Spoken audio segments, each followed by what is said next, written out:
बिस्मिल्लाहिर्रहमानिर्रहीम। In this video we will learn about the Bohr's radius.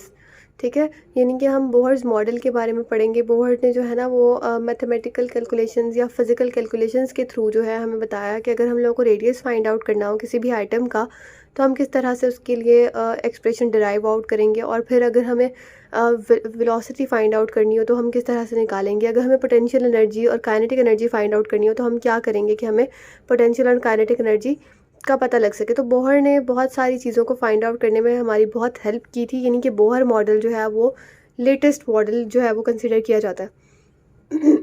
तो हम लोग बात स्टार्ट करेंगे एक एटम से।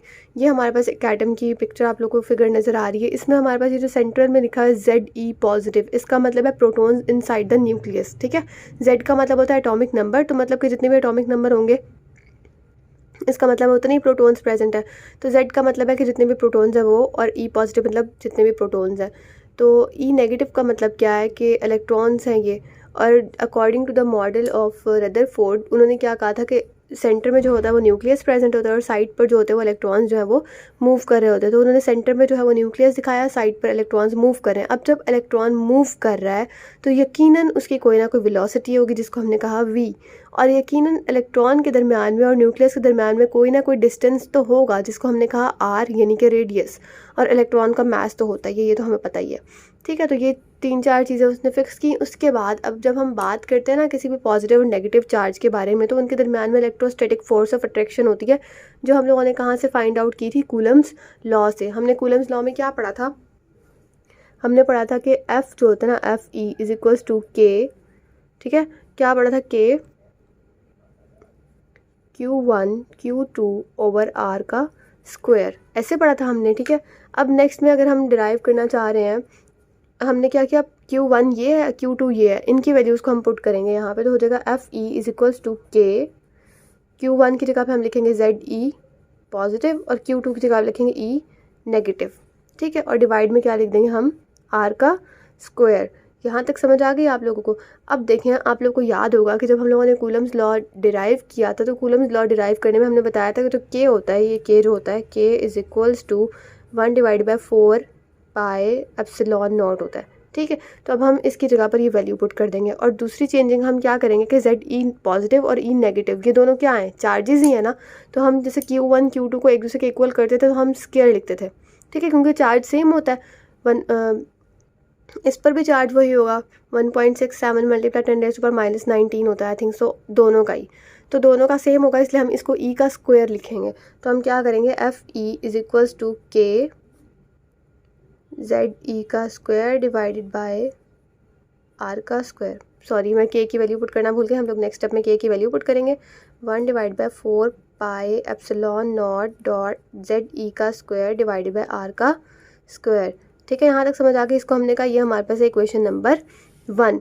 अब हमें पता है कि जब भी इस तरह से कोई चीज़ साइड पर रिवॉल्व कर रही है तो यहाँ पर सेंट्रीपिटल फोर्स भी एक्ट करती है। जब रदरफोर्ड का मॉडल आया था तब हमें ये बात नहीं पता थी, लेकिन अब हमें ये बात पता लग गई थी जब बोहर ने मॉडल पेश किया। तो उसने क्या कहा कि अगर हम सेंट्रीपिटल फोर्स की बात करें, यानी ऐसी फोर्स जो इलेक्ट्रॉन्स को मूव कराने में हेल्प कर रही है या इलेक्ट्रॉन्स को रिवॉल्व करने में मदद दे रही है, उसको हम कहते हैं सेंट्रीपिटल फोर्स। तो यहाँ पर जो सेंट्रीपिटल फोर्स होगी वो होगी FC is equals to MV square divided by R। ठीक है, ये हमारे पास आ गई क्वेश्चन नंबर 2। अब हम क्या करेंगे, हमें पता है कि सेंट्रीपिटल फोर्स और इलेक्ट्रोस्टैटिक फोर्स जो है वो इक्वल होती है, यानी हम लोग हमेशा देखते होते हैं FC is equals to FE। ठीक है, अब हम इन दोनों को इक्वल करेंगे।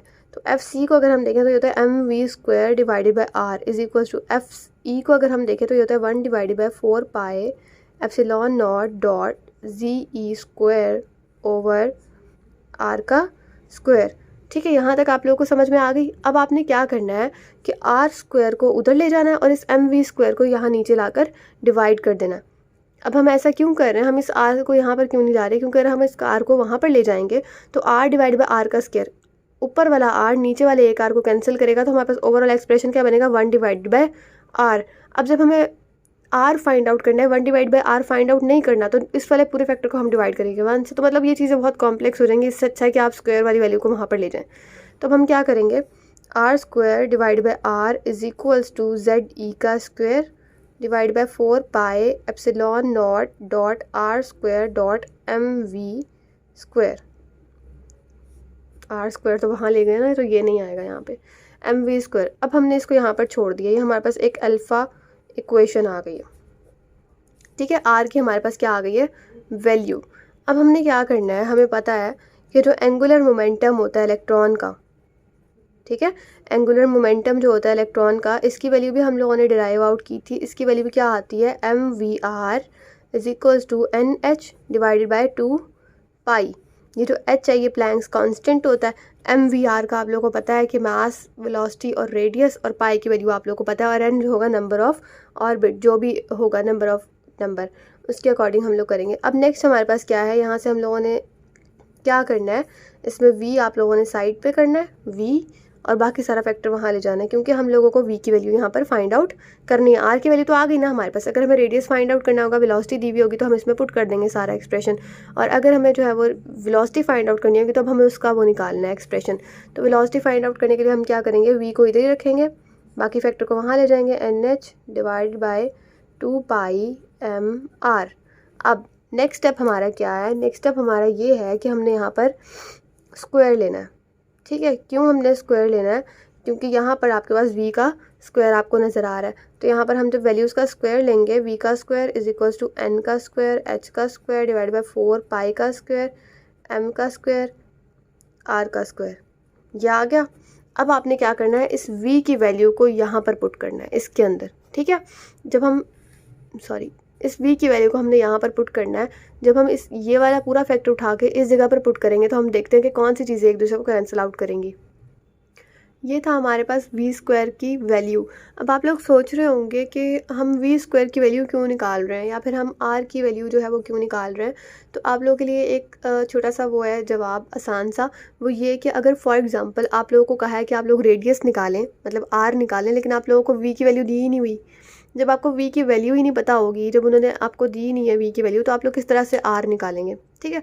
तो v की वैल्यू इसीलिए हम लोग आगे इसकी फर्दर जो है वो डेरिवेशन कर रहे हैं, ताकि अगर हमें पास v ना भी हो, वेलोसिटी हमें ना भी दी गई हो, तो हम वैल्यूज़ पुट करके या कांस्टेंट की वैल्यूज़ पुट करके हम इसका आंसर निकाल सकें।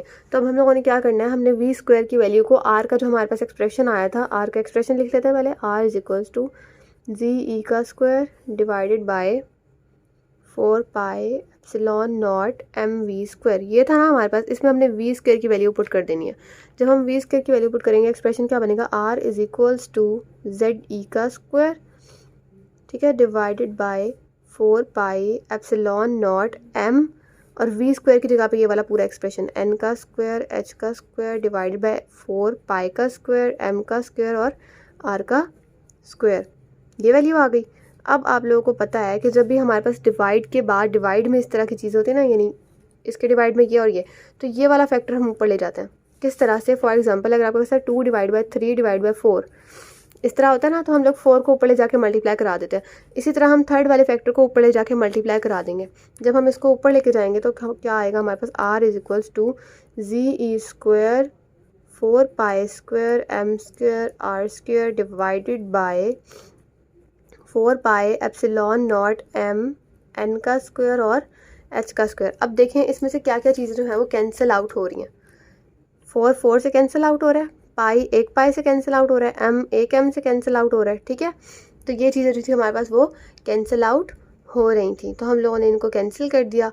उसके बाद हमारे पास क्या बचता है वो लिखते हैं, और नेक्स्ट स्टेप में हम लोग क्या करेंगे कि इस r स्क्वायर को यहीं रखेंगे, इस वाले r को वहाँ ले जाके डिवाइड कर देंगे। रीज़न फिर वही है कि हम इस r को वहाँ ले जाके क्यों नहीं डिवाइड करेंगे, क्योंकि वो 1 डिवाइड बाय r बन जाएगा, और हमें वो नहीं चाहिए, हमें r की वैल्यू चाहिए, इसलिए हम लोग करेंगे इस तरह से।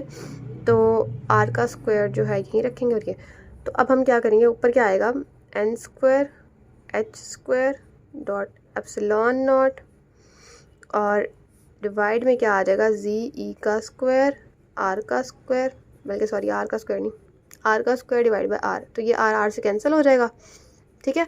अब हमारे पास क्या बचा, r is equals to n का स्क्वायर h का square epsilon not divided by Z E का स्क्वायर, ये एक्सप्रेशन आ गया हमारे पास। ये हमारे पास आ गया आर का फाइनल एक्सप्रेशन। अब अगर आपको वो हाइड्रोजन के लिए नहीं कह रहे तो आप इसको एज इट इज़ यहीं पर ही रखेंगे, लेकिन फ़र्ज़ करें अगर वो आपको हाइड्रोजन के लिए कह रहे हैं कि मतलब फाइंड आउट करें हाइड्रोजन का रेडियस, तो हम लोग क्या करते हैं, क्योंकि हम हाइड्रोजन को एज अ स्टैंडर्ड लेते हैं ना, सबसे छोटा आइटम है वो, तो हम लोग क्या करते हैं, हम लिखते हैं जी इज इक्वल्स टू 1, क्योंकि हाइड्रोजन का अटॉमिक नंबर 1 होता है। अगर कोई और आइटम लेंगे तो जो अटॉमिक नंबर होगा आप वो पुट करेंगे। यहाँ पर जी 1 कर देंगे ना, तो बाकी फैक्टर्स में किस तरह से चेंजिंग आएंगे, हम लिखेंगे R is equals to epsilon not N square H square divided by E का स्क्वायर पाई एम। क्या हुआ है, सिर्फ और सिर्फ जी को हमने 1 कर दिया, बाकी वैल्यूज़ वैसे की वैसे रही हैं। अब इसमें आपने फाइंड आउट करना है इसमें क्या क्या चीज़ें कांस्टेंट है, ठीक है। अब हमें पता है एप्सिलॉन नॉट की वैल्यू जो है ये कांस्टेंट होती है, पता है ना आप लोगों को। इसके बाद प्लैंक्स कांस्टेंट भी कांस्टेंट ही है, वो तो उसका नाम ही कांस्टेंट है। उसके बाद ई की वैल्यू भी कांस्टेंट होती है, ठीक है। पाई की वैल्यू भी 3.14 कांस्टेंट होती है, और उसका मैथ भी चेंज नहीं होता। तो इसका मतलब ये सारा कुछ कांस्टेंट था, इनकी वैल्यूज़ चेंज नहीं होंगी। तो जब हम इनकी सारी वैल्यूज़ पुट करते हैं ना, तो हम क्या करते हैं, सिर्फ एन स्केयर को बाहर निकाल देते हैं। एन स्केयर को बाहर निकाल के इस सब को पुट करते हैं, तो हमारे पास आंसर क्या आता है, 0.529 मल्टीप्लाई बाय 10⁻⁻10, ठीक है। ये हमारे पास आंसर आता है उसका। तो जब हम लोगों को आर ये आता है और साथ में ये एन का स्क्वायर यहीं पे बच जाता है, इसी तरह ही सही हो गया। अब एक इजी शॉर्टकट है, अगर आपको न्यूमेरिकल्स आते हैं ना कि आप फाइंड आउट करें आर, तो आप आर किस तरह से फाइंड आउट करेंगे। अगर आपको एन स्क्वायर एन पता है ना, एन, आप ये वाली वैल्यू लिखेंगे, एन की वैल्यू पुट करेंगे, एन का स्क्वायर लेंगे, इसको मल्टीप्लाई करेंगे, आपके पास सिंपली आंसर आ जाएगा। तो ये एक ट्रिक है, एक शॉर्टकट है फाइंड आउट करने के लिए। अगर आपको वो कोई और चीज़ पूछते हैं जिसकी वजह से आपको लगता है कि आपको लॉन्ग मेथड करना पड़ेगा, तो फिर आप वो दूसरा वाला मेथड ट्राई करेंगे। इस वाली चीज़ को 10⁻10 को हम लोग आंगस्ट्रॉम भी कहते हैं, तो इसको आप 0.529 आंगस्ट्रॉम भी लिख सकते हैं, और साथ एन का स्क्वायर, एन की वैल्यू आपको दी गई होगी तो आप लोग फाइंड आउट कर सकते हैं। तो इसका फाइनल एक्सप्रेशन क्या आएगा, 0.529 आंगस्ट्रॉम और ये एन का स्क्वायर। तो ये हमारे पास आगे रेडियस का एक्सप्रेशन। होप सो आपको ये समझ आई होगी। नेक्स्ट में हम लोग बात करेंगे about the Bohr's energy of hydrogen. तो थैंक्स फॉर वॉचिंग।